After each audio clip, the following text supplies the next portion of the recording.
ఆసుపత్రికి వచ్చే రోగులకు మెరుగైన వైద్య సేవలు అందించాలని పార్వతీపురం మన్యం జిల్లా కలెక్టర్ ఎ శ్యాంప్రసాద్ సూచించారు. మన్యం జిల్లా కేంద్ర ఆసుపత్రిని కలెక్టర్ ఆకస్మికంగా తనిఖీ చేశారు. వివిధ వార్డులను పరిశీలించి రోగులకు అందుతున్న వైద్య సేవలపై ఆరా తీశారు. ఆసుపత్రి రికార్డులను తనిఖీ చేశారు.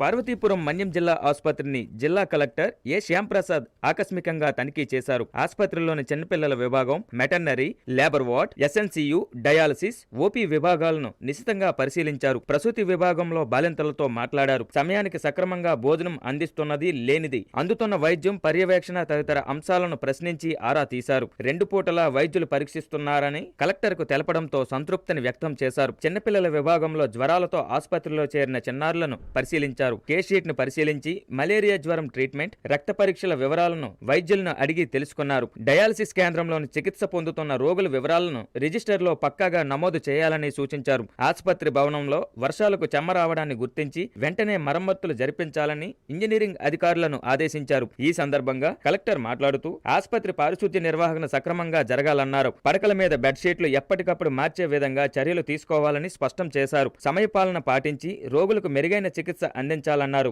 అనంతరం ఓపీ విభాగంలోని రోగుల వివరాలను పరిశీలించారు. ఈ కార్యక్రమంలో ఆసుపత్రుల సమన్వయ అధికారి డాక్టర్ బి వాగ్దేవి, వైద్య శాఖ అధికారులు doctor M Vinod, APMS IDC కార్యనిర్వాహక engineer BN Prasad, DE B Prasanna Kumar, RMO Shyamla, nursing superintendent D Karunasri, వైద్యులు వెంకట్రావు, శేషగిరి, కమల్ కుమార్, ఆసుపత్రి సిబ్బంది తదితరులు పాల్గొన్నారు.